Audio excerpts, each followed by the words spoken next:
Señor, te agradecemos porque podemos estar nuevamente juntos, como familia, y podemos estudiar tu palabra, estudiar la Biblia, tu revelación, lo que has dejado para nosotros, para que te conozcamos, para que nos asombremos de tu persona.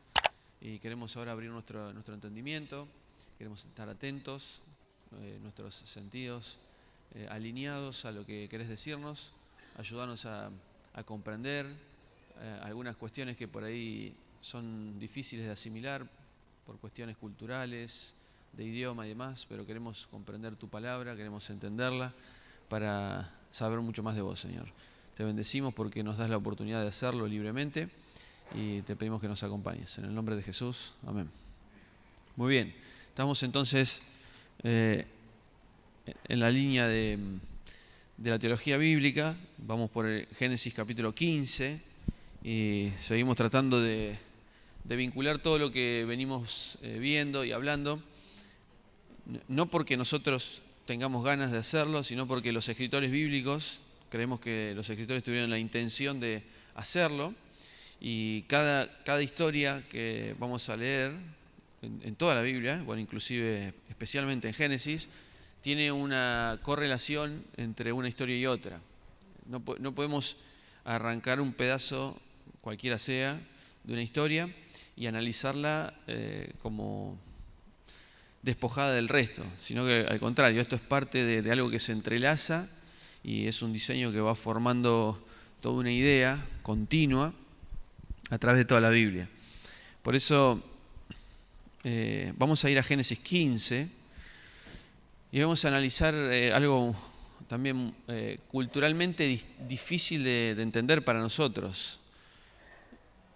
Miles de años después de lo que ocurrió en Génesis 15, entender lo que pasa acá es hacer un esfuerzo cultural muy grande para traspasar estas barreras y poder comprender lo que pasó en ese momento. Entonces vamos a leer Génesis 15.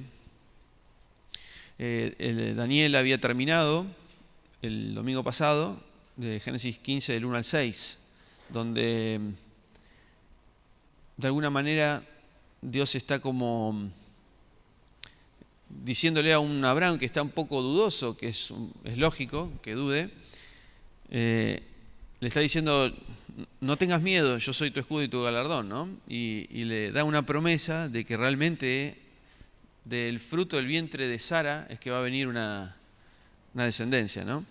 Y no como creía Abraham, que sería el siervo llamado Eliezer, ¿no? Por eso, después de esto, como Abraham todavía no está tan seguro de que esto ocurra, obviamente porque no tiene ni siquiera descendencia, ni tampoco tierra.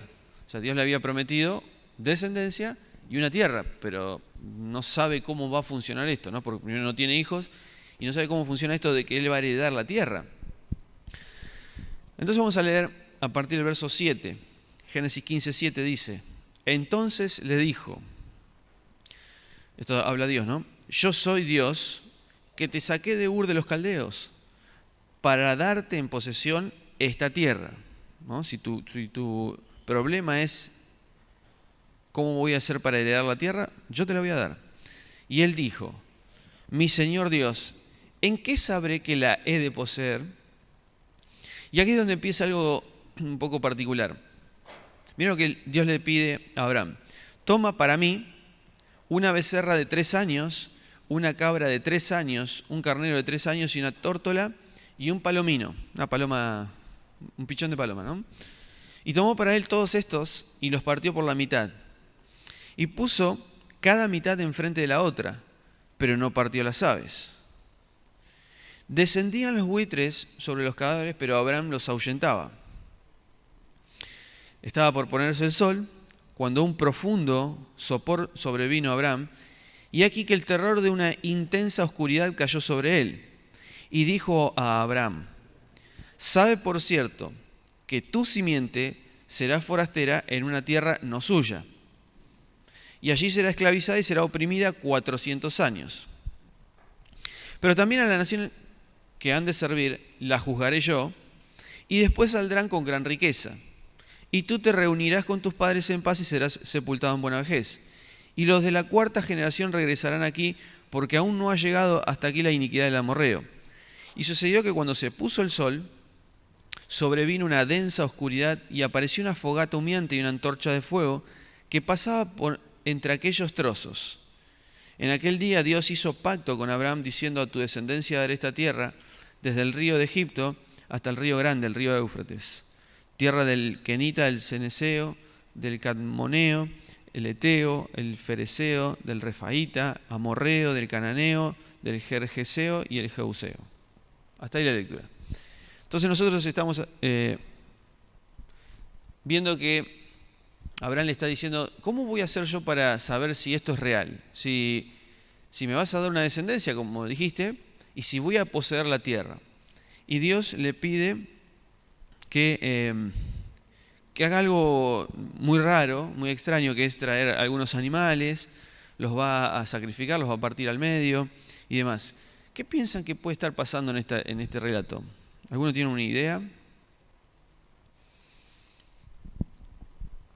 ¿Por qué Dios le pide estas cosas tan raras?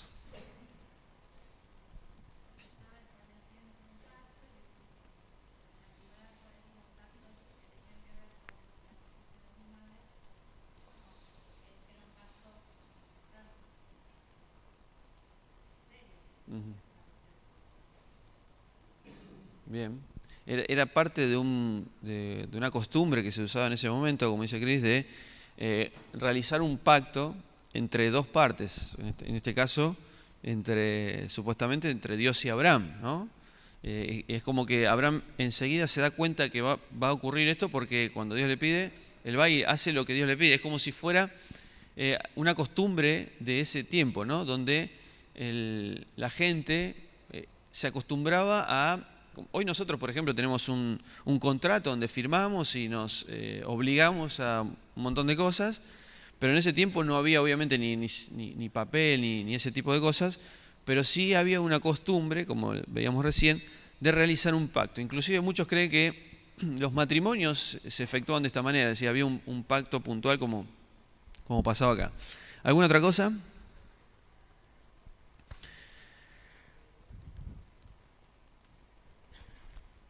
Bien, bueno, sé que es una cosa un poco rara que no aparece mucho en la Biblia, pero ahí vamos a ver algunos detalles. Entonces, lo que nosotros vemos primero es que Dios le pide a Abraham que tome animales y solamente le pide que tome los animales. Y Abraham, en el verso 10, dice que los partió por la mitad y puso cada mitad enfrente de la otra. Es decir, que no es que Dios le da la orden de que parta los animales, sino que Abraham solo, él hace eso porque él sabía lo que estaba ocurriendo. Es decir, él sabía que esto era algo cotidiano para ellos, ¿no? Entonces, coloca las partes, ¿no? Una enfrente de la otra. Y después dice que descendían buitres sobre los cadáveres, pero Abraham los ahuyentaba, ¿no? Y después, lo raro de todo esto es que dice que Abraham cae en un profundo, yo tengo así, profundo sopor.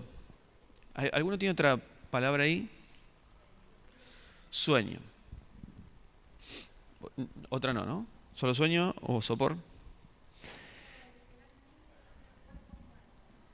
Como si fuera un cuerpo muerto. Bien, sí, es una especie de no sé si es la palabra, pero como una especie de trance, ¿no? De una visión, algo que tiene, no en sus 5 sentidos, no está despierto, eso está claro, ¿no? No está despierto. Ahora, es interesante que esta palabra, sopor o sueño, o como si fuera un cuerpo muerto, es la misma palabra que usó Dios para hacer caer en un profundo sueño a Adán. ¿Recuerdan? Adán. ¿Qué hizo Dios después de que puso a dormir a Adán? ¿Recuerdan? Bueno, recuerdan que habíamos dicho que en realidad la palabra costilla se traduce como costilla, pero en realidad es costado, ¿recuerdan? Es decir, como si Dios dividiera en dos a Adán. ¿Recuerdan eso?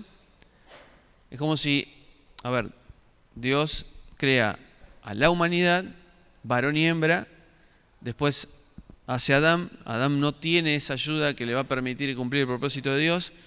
Dios lo hace caer en un profundo sueño, la misma palabra, y divide a Adán, ¿no? Saca del costado y hace, por decirlo de alguna manera, ¿no? Dos mitades, no sé si es la expresión correcta, pero dos mitades que después, según el pacto del matrimonio, vuelven a ser uno, ¿recuerdan? Por lo tanto, dejará el padre de su madre y se unirán en una sola carne. ¿Está bien?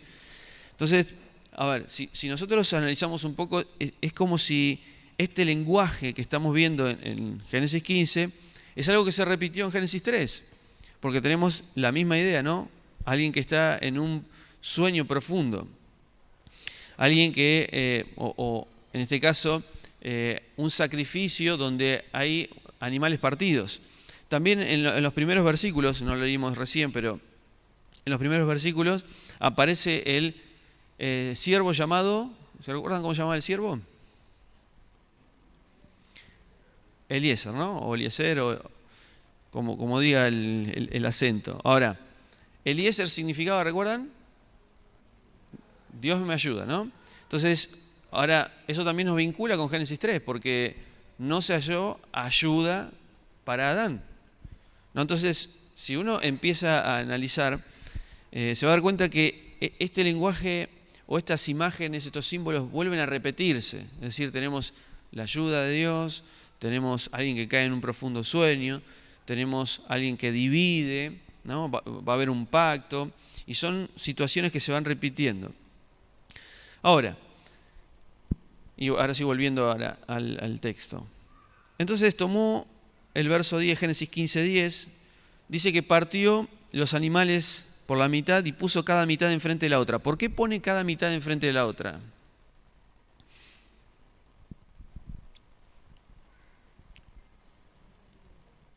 Era parte del pacto. Exacto, las dos partes del pacto. Es decir, yo pongo una mitad acá y otra mitad de este lado. ¿Qué hacían las personas en ese pacto? Se ponían frente a las mitades de estos animales. Al poner, como son tres animales, se ponían uno como en fila, las dos partes una detrás de la otra, y eso producía como una especie de hilo de sangre que pasaba entre las partes, ¿no? Entonces, las dos personas que iban a formar el pacto, que iban a firmar este tratado, obviamente se decían las cosas en las cuales se obligaban a, no sé, yo te voy a defender. Por ejemplo, ¿recuerdan a alguien que haya hecho un pacto en la Biblia? ¿Dos personas que hayan hecho un pacto? David y Jonatán. Ahora, ¿recuerdan qué le dice David a Jonatán? O Jonatán a David. ¿Qué iba a hacer Jonatán con David? Bien. ¿Por qué Jonatán le dice que voy a dar la vida por vos? ¿Qué estaba pensando Saúl hacer con David? Está bien, ¿no? Asesinarlo. Bueno. Entonces, como Saúl estaba en contra de David, Jonatán hace un pacto de defensa mutua, ¿no? Entonces, si Saúl quiere asesinarte, yo voy a hacer todo lo posible, inclusive voy a dar hasta mi propia vida, para defenderte. Y David, obviamente, se obliga a lo mismo. Eso es un pacto. Y después vamos a ver que ese pacto tiene una repercusión más adelante cuando ya Jonatán no existía. Entonces, los dos hacen un pacto y lo que hacen es pasar entre las partes, y es como si las túnicas que ellos llevaban se manchaban un poco con la sangre de estos sacrificios, y se daban, algunos creen que también que se cortaban la mano para darse la mano y mezclarse la sangre. Es otra vez una cuestión cultural de ese momento. Y decían, si no cumplo con la parte del pacto que me corresponde, que me ocurra lo que le ocurrió a los animales, es decir, la muerte. ¿Me siguen? Es decir, si yo no cumplo con lo que me corresponde a mí de este tratado, yo lo pago con la vida. Esa era la manera de generar un pacto. Por eso era, como decía Chris, es un pacto serio, es profundo, no es... Hoy nosotros firmamos un contrato y casi que no tiene ni validez, ¿no? Porque hoy ya la palabra no tiene validez, inclusive cuando nos comprometemos poniendo nuestra firma, muchas veces tampoco tiene validez, y hay que hacer un montón de cosas. Pero digo, en ese tiempo, cuando yo decía que iba a hacer algo, estaba afirmando que si no ocurría lo que yo dije que iba a hacer, tenía que pagar con mi vida. Y lo prometían y lo cumplían, no es que la palabra pasaba, ¿no? Entonces, bueno, ahí vemos que están los animales partidos. Después dice, descendían buitres sobre los cadáveres, pero Abraham los ahuyentaba. ¿Por qué los buitres? ¿Qué piensan? ¿Por qué los buitres descendían? ¿Qué representan los buitres? Sí, muy bien.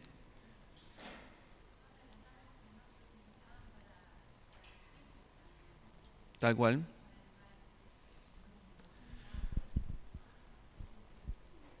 Eran como animales inmundos, exacto. O sea, no eran animales bien vistos, ¿no? Que de hecho venían cuando había cadáveres. O sea, está claro que no era un lindo animal.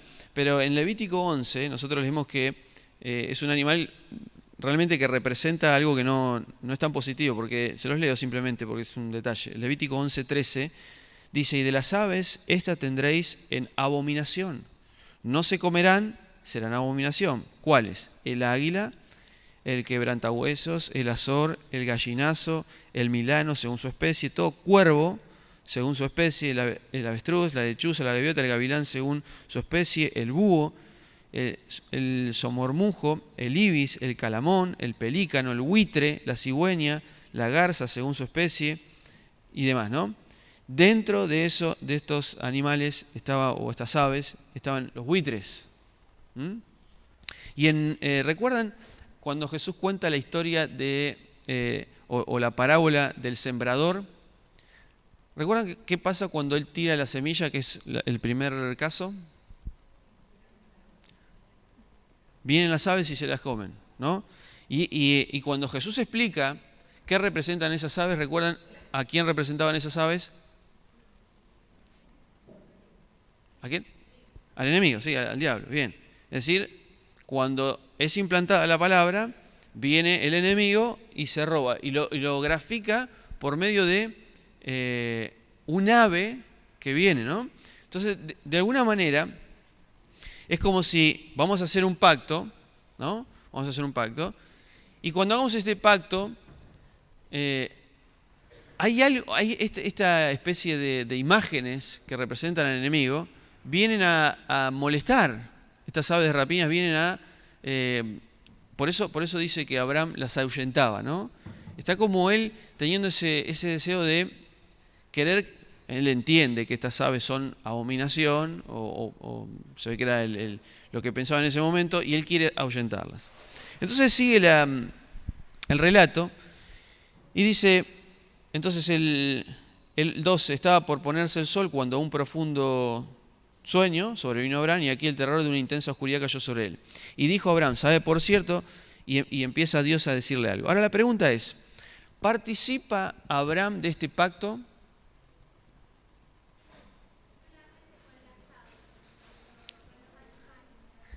Solamente ahuyentando a las aves. ¿Participa o no participa Abraham? ¿Cómo? Sí. ¿Y entonces? ¿Quién participa? O sea, si el pacto es entre dos partes, ¿cuáles son esas dos partes? ¿Abraham es una?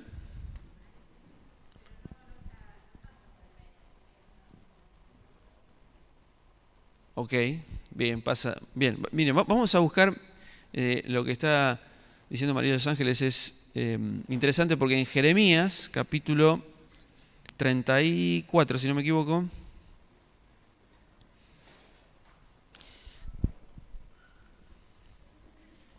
verso 17, expresa que el pacto es entre dos partes y a través de estos animales partidos al medio.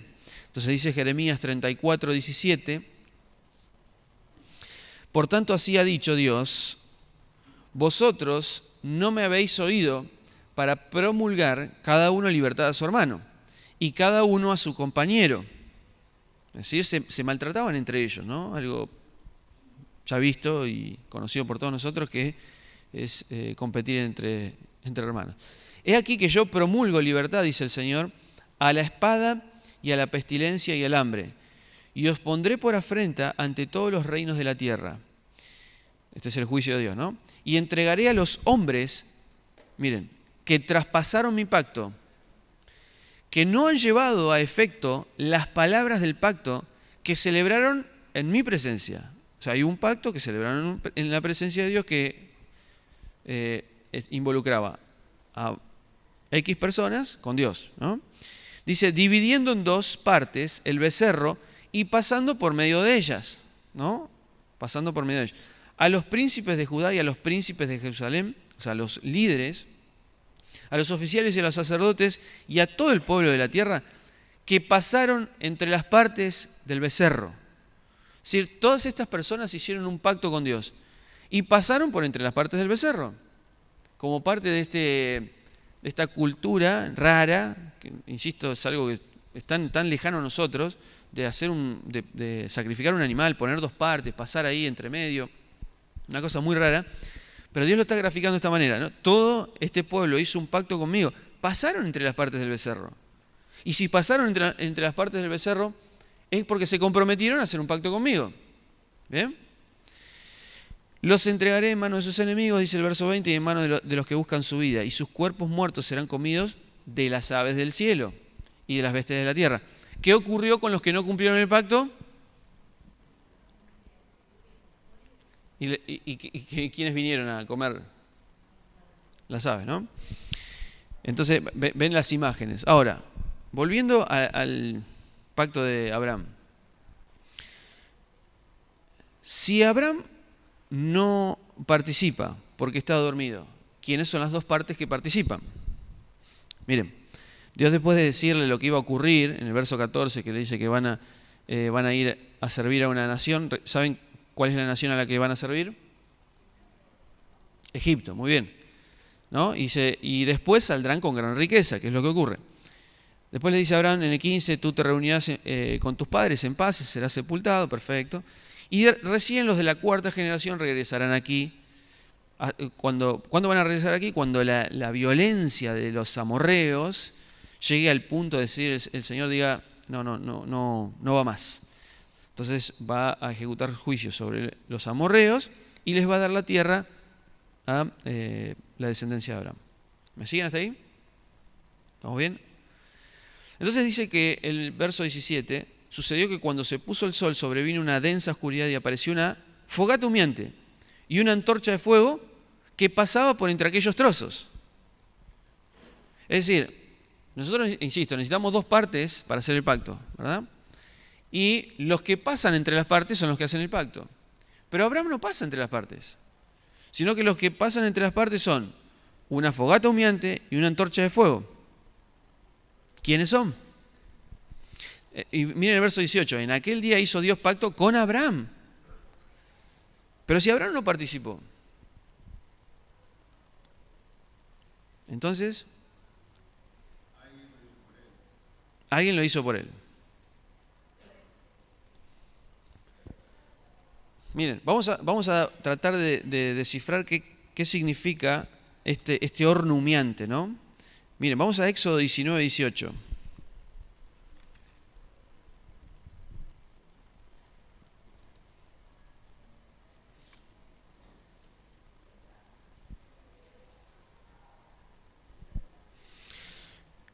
Entonces la misma Biblia nos va a decir quién es este horno humeante que está pasando entre las partes del sacrificio. Dice, Éxodo 19, 18, todo el monte Sinaí humeaba, porque Dios había descendido sobre él en el fuego, y su humo subía como el humo de un horno, y todo el monte se estremecía en gran manera. ¿Quién era el que se manifestó en el monte Sinaí? Dios. ¿Cómo que se manifestó? ¿Cuál es la imagen que usa para describir a Dios? Un horno de fuego. El humo de un horno de fuego. Entonces yo vuelvo a Génesis 15 y me dice que en este pacto aparece un horno humeante. ¿Quién es ese horno humeante? Bien, Dios. Pero también dice que hay una antorcha de fuego que pasaba. O sea, una antorcha de fuego, claramente esto es simbólico, ¿no? No es que una antorcha caminaba por entre las partes, está claro, ¿no? Es decir, esto simbólico dice, y una antorcha de fuego. ¿Quién es la antorcha de fuego?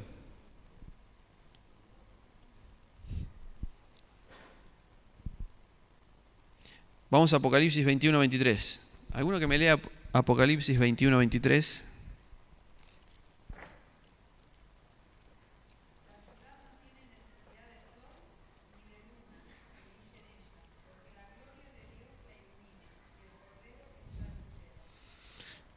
Sí, perfecto.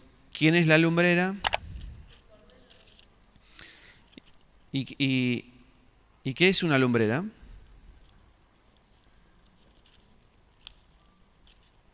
¿Qué es una lumbrera? Una antorcha. ¿No? Entonces volvemos a Génesis 15.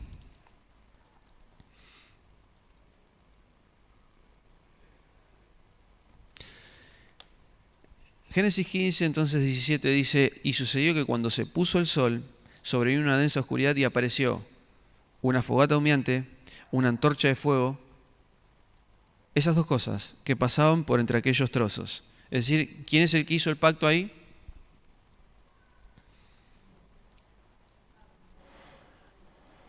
¿Quién? A ver. Dios y Jesús, o sea, Dios Padre y Dios Hijo. ¿Y qué pacto tienen que hacer el Padre y el Hijo?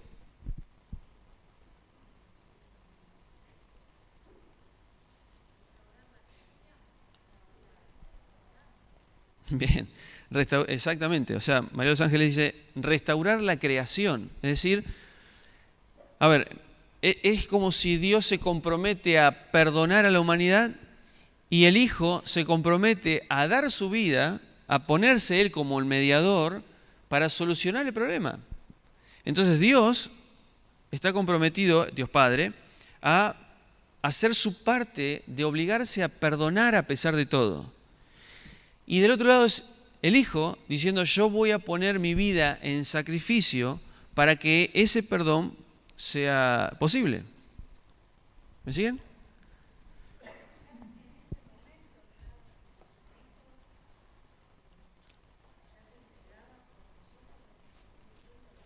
Exacto. En realidad, Cristo fue de alguna manera como expresado en su sacrificio antes de la fundación del mundo. Esto lo vemos, ¿no? en las cartas de Pablo. Pero es como si Dios le está revelando como una antesala de lo que va a ocurrir, le está dando a Abraham la revelación de que Jesús iba a hacer ese mediador, ese sacrificio que iba a poder suplir para siempre el perdón que nos había alejado, ¿no? Como nosotros estábamos exiliados, lo que nos trajo otra vez a Dios es el sacrificio de Jesús.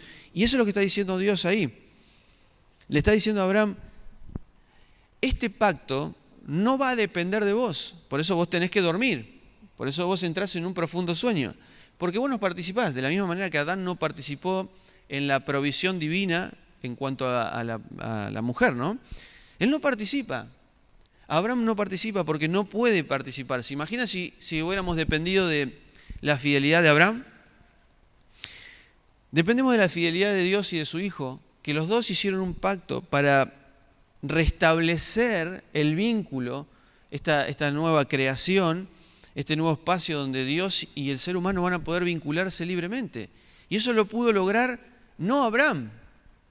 Por eso dice que no participó. Ahora, pero Abraham es parte del pacto. Es beneficiario del pacto porque Abraham es elegido para atraer a la descendencia, que más adelante va a venir en forma de Jesús.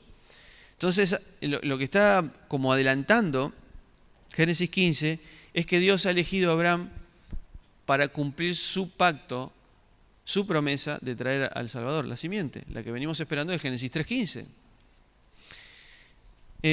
Insisto que esto lo podemos ver después en Gálatas 3, Gálatas 4, Romanos 4, donde Pablo explica lo que es el pacto y que el pacto no depende de ningún ser humano, desde el punto de vista humano nosotros, ¿no? Sino que depende del mismo, es una promesa que él hizo y él la cumple sin tener en cuenta las obligaciones nuestras. Es decir, una promesa es una promesa que depende del que dio la promesa. Si yo les digo, les prometo que mañana vengo a las 8 de la mañana acá, ¿de quién depende esa promesa? Del que la hizo. Ahora, si yo les digo, yo mañana a las 8 vengo, pero si ustedes también vienen acá, si usted no viene, yo no vengo. Entonces eso ya no es una promesa, es una condición que estoy poniendo para hacer lo que digo que voy a hacer. Esta promesa de que Dios va a perdonar y que va a haber un sacrificio, es una promesa que le ha dado el mismo Dios y Él la va a cumplir. Y no depende de ninguna condición. Eso es lo que explica Pablo en Romanos 4. No hay condición. El pacto depende de una promesa, la promesa que ha dado Dios a la humanidad de que Él iba a hacer lo que tendría que hacer sin esperar que hubiera alguna condición del otro lado. ¿Me siguen? Y miren, para terminar y graficar esto, vamos al primer libro de Samuel y vamos a ver este pacto graficado puntualmente en David y Jonatán. 1 Samuel 18, y después vamos a ir a 2 Samuel. Pero en 1 Samuel 18 vemos cómo David y Jonatán se aman a tal punto de que hacen un pacto. Miren, Samuel 18:1 dice, aconteció que cuando él hubo acabado de hablar con Saúl, el alma de Jonatán quedó ligada con la de David, y lo amó Jonatán como a sí mismo. Saúl le tomó aquel día y no lo dejó volver a casa de su padre. E hicieron pacto Jonatán y David, porque él le amaba como a sí mismo. Y Jonatán se quitó el manto que llevaba, esto parte también de la cultura del pacto, y se lo dio a David, y otras ropas suyas, hasta su espada, su arco y su talabarte. Es decir, se intercambiaban la ropa y las armas como especie de decir, yo te voy a defender, ¿no? Yo te doy mi espada para que vos la uses para defenderme, y vos me das tu espada para que yo la use para defenderte. ¿Está bien? Hicieron un pacto. Ahora quedó ahí el pacto, pero esto va a llevarse a cabo en el segundo libro de Samuel. Vamos al segundo libro de Samuel, capítulo 9.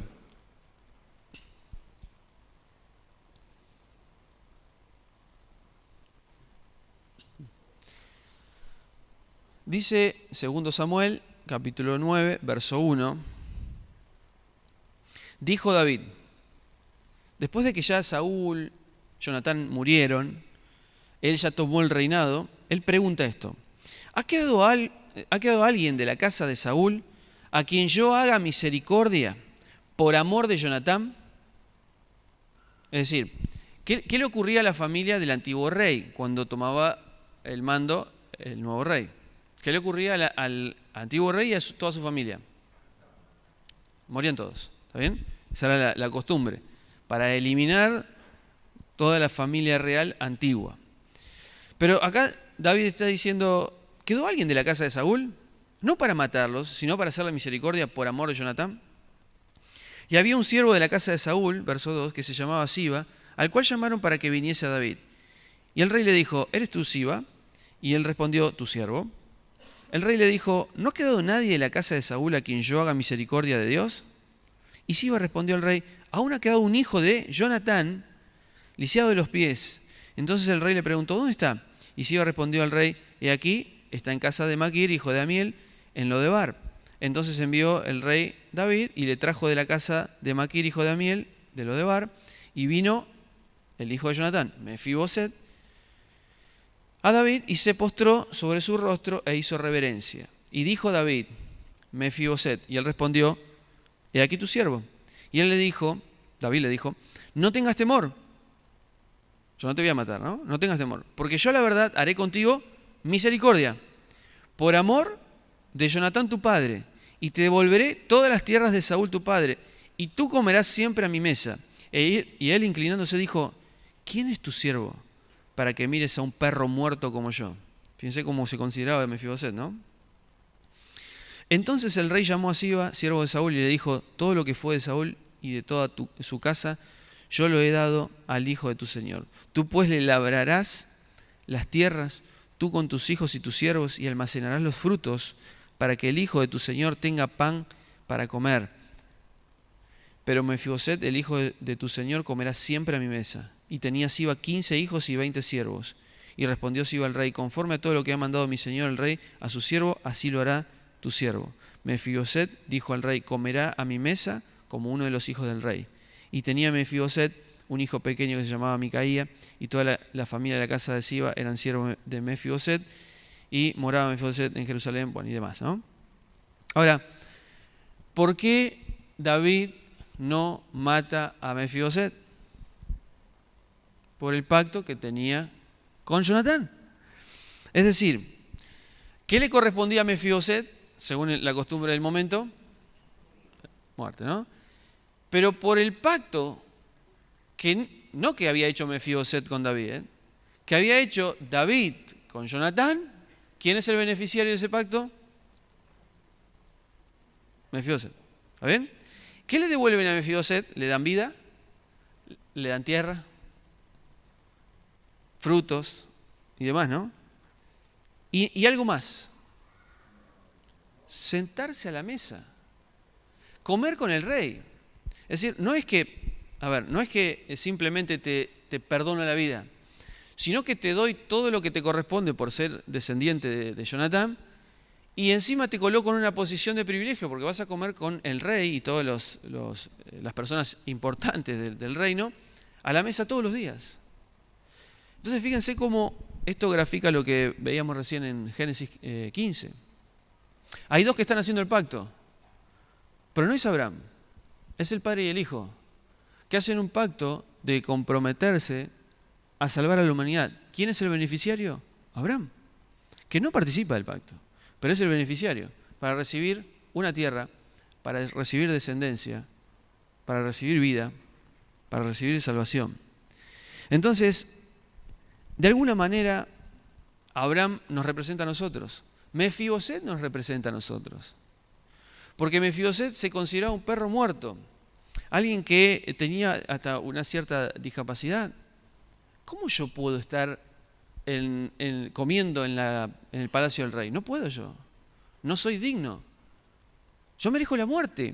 A mí me corresponde la muerte por ser parte de la familia de Jonatán, del linaje real anterior. Pero David, que podría haber ejecutado la vida de Mefiboset, por amor a un pacto que había hecho con otra persona llamada Jonatán, fue que le concedió misericordia a Mefiboset. ¿Ven que esa es nuestra historia? ¿Ven que lo que pasa en Génesis 15, lo que pasa en 2 Samuel 9, es exactamente nuestra historia? Nosotros somos beneficiarios de un pacto que no participamos. Ninguno de nosotros participó. Menos mal que hubiéramos echado a perder todo, ¿no? Pero como parte beneficiaria de ese pacto, hoy disfrutamos de la misericordia de Dios. Porque no merecíamos esta misericordia. Pero Dios nos ha dado la posibilidad de ingresar, de formar parte de esta nueva creación, de esta nueva tierra, de estos nuevos frutos, de esta nueva vida, de sentarnos a comer a la mesa del rey. Porque ese es el gráfico, ¿no? Que nosotros hoy podemos disfrutar el vínculo con el Señor. Hoy podemos disfrutar ¿recuerdan lo que dice Jesús en Apocalipsis 3? Yo estoy a la puerta y llamo. Si alguno oye mi voz, entraré y cenaré con él y él conmigo. Es comer con él. Es la misma figura de Mefiboset. Vas a comer conmigo todos los días, te vas a sentar a la mesa. Entonces, cuando nosotros leemos estas historias tan particulares, ¿no? tan raras como veíamos recién en Génesis 15, donde Abraham está un poco dudoso de si le iba a tocar la tierra, si iba a tener descendencia, Dios va a hacer un pacto en el cual parece que Abraham va a participar, pero no participa, está dormido, está en un profundo sueño, y él va a ser beneficiario de ese pacto sin haber participado. Entonces nosotros, insisto, esta historia que nosotros acabamos de leer en Génesis 15 no es una historia desprendida, no es algo que podemos recortar y pegar en cualquier otro lado. Esto es parte de nuestra historia. Es parte de todo lo que viene contando la narrativa de cómo Dios, a pesar de cómo se comportan los seres humanos, Dios sigue teniendo misericordia. A pesar de que la maldad se multiplica una y otra vez, Dios se acuerda de Noé, el remanente justo, para salvar a la humanidad y empezar de nuevo. Y va a pasar a través de las aguas, que es lo que vamos a graficar hoy a través del bautismo, pasar a través de las aguas para volver a empezar. Es una recreación. Entonces nosotros vemos cómo este ciclo se vuelve a repetir una y otra vez. Estamos en Génesis 15, pero sigue el mismo ritmo, la misma melodía, diciéndonos que Dios sigue haciendo su parte sin mirar la otra parte, sin esperar que nosotros nos comportemos como deberíamos comportarnos, sin esperar que nosotros lo representemos como deberíamos representarlos. Porque Él nos ha elegido, al igual que eligió al pueblo de Israel, para que las demás naciones que no conocen a Dios puedan conocer a Dios a través de la manera en que nosotros nos manejamos, en que nos comportamos. Y no digo comportamos moralmente, digo cómo nos tratamos nosotros. Por eso cuando leíamos en Jeremías 34 que los que formaban parte de este pacto no me están representando, se matan entre ellos, compiten entre ellos. ¿Ese no es el amor de Dios? ¿Ese no es el amor de 1 Corintios 13? Ese es nuestro amor, donde continuamente estamos tratando de sacarnos provecho, ¿no? Y así todo, cuando nosotros somos una, dos y miles de veces infieles al pacto, Dios sigue siendo fiel al pacto porque es algo que sale de... no depende de otro, depende exclusivamente, es una promesa que Él ha dado. Yo voy a amarlos, voy a perdonarlos, les voy a dar una nueva oportunidad, vamos a empezar de nuevo. Y ahora el remanente justo está representado en Cristo, que es aquel que dio su vida como el justo para salvarnos, sacarnos de donde estábamos, de este caos, de este desorden, para llevarnos una vida que fructifica, que reproduce bondad, amor y que muestra lo que es el amor de pacto de Dios hacia nosotros. De eso se trata. Por eso Génesis 15, un poco extraño, pero es parte de todo el mismo lenguaje que viene manejando la Biblia. Así que bueno, vamos a orar. Así tenemos tiempo también para prepararnos para los bautismos. Te bendecimos, Señor, porque podemos estar en esta mañana reflexionando una y otra vez lo que significa formar parte de este acuerdo. No porque nosotros seamos parte de la firma de este acuerdo, sino que somos los beneficiarios de esta firma. Y hemos visto que tu amor es inagotable, tu fidelidad realmente, como siempre lo decimos, lo leemos y lo cantamos, no cambia nunca. Tu promesa no depende de lo que hagamos nosotros. Tu promesa es incondicional. Y has enviado a tu Hijo para hacer real ese pacto. Esta es la sangre del nuevo pacto, del pacto real, que es derramada por nosotros. Señor, nosotros no hemos pasado por estos animales partidos. Pasaste vos con tu Hijo para que en ese compromiso nosotros podamos disfrutar de sentarnos a la mesa con vos, de ser herederos juntamente con vos, de disfrutar de esta tierra que fructifica, donde hay vida. Señor, gracias porque estos símbolos que a veces son raros para nosotros, grafican el gozo y la felicidad que tenemos de estar en tu presencia continuamente. Gracias, Señor, por dejarnos ingresar, porque ese velo se rasgó y hoy podemos entrar libremente al trono de la gracia. Señor, te glorificamos, te adoramos y te exaltamos porque esto es real y hoy lo podemos disfrutar. Te bendecimos en el nombre de Jesús. Amén.